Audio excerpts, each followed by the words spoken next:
my name is Loretta. I'm the illustrator of this book here, which is called Rory Sparkes and the Elephant in the Room. And it's written by none other than Hugh Bonneville. Aha. So as the title suggests, there are a lot of elephants in this book. We had to squeeze them all in. And if you see here, look on the beginning, even on the end papers, lots and lots of pictures of Donna the elephant. And here are lots of inky sketches of elephants that all appear in the book.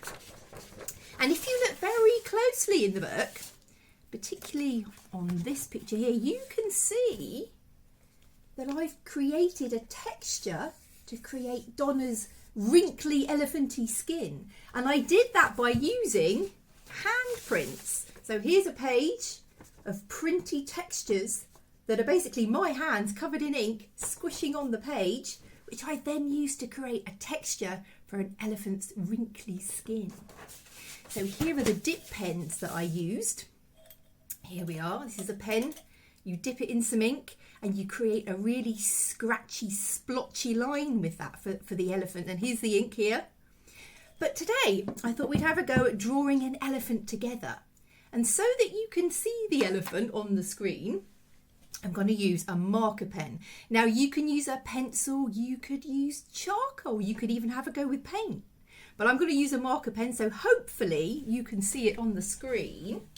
Let's bring it all a bit closer. Now, that should work, I hope. First of all, now you need a big piece of paper because elephants are big. Now we had a lot of trouble fitting Donna onto each page in the book. So I'd say get a big piece of paper and let's start with Donna's ear. So we've got this shape here. Ooh, elephants have unique ears. Sometimes they're a bit wrinkly and ragged. Now Donna is an Indian elephant. So by elephant standards, she has quite small ears, not like massive ears like an African elephant, but still bigger ears than you and I. Here we go. And here's her head. Indian elephants have a lovely domed head. Here we are. And we're going to go down to Donna's trunk. Now, a big, long, curly trunk. So let's see if we can do a big curl. There we are, I'm going to leave it at that. And Donna's eye. I think elephants have really expressive eyes, so she's got lots of wrinkles around her face and really good eyebrows. Here we go, big high arched eyebrow. And Donna is a very friendly elephant. So a big smile. There we go. And now, elephant's body. Now, elephant's body is obviously really big, so I hope I can fit this on the page. Here she is, a big domed back. There, I think that'll work. Can we go any further? Because we've got to fit on her tail. Boop, there we are. An elephant's tail, if you look at the end, they have like hairy bits at the end. So there we are.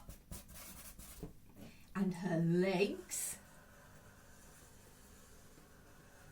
And some very big elephant feet. Big sensitive pads on their feet. Here's her toes. Let's do another foot behind. And that lovely tummy. Here's another leg. Just join that up with her front there. Here she is. And another big padded foot with elephant toenails. And I might put her other leg just in here, like this, behind. And she needs her eye finished, doesn't she? Let's give her a cheeky look. There she goes. It's Donna the elephant. So have a go at drawing your own Donna the elephant. And if you do, why not share your pictures with Reading Rocks? And then we can all have a look. And before I go, I have just one little extra book recommendation. So if you like adventure books or books with a little bit of mystery, I would recommend a book called Mayawa and the Sea of Words. And this is a brilliant adventure about a girl who discovers that she has a very special power where she can jump into books. Imagine that. And she can experience all the emotions and turmoil of the worlds in the books. So that's my book recommendation for you, as well as, of course, Rory Sparkes. Bye, Reading Rockers!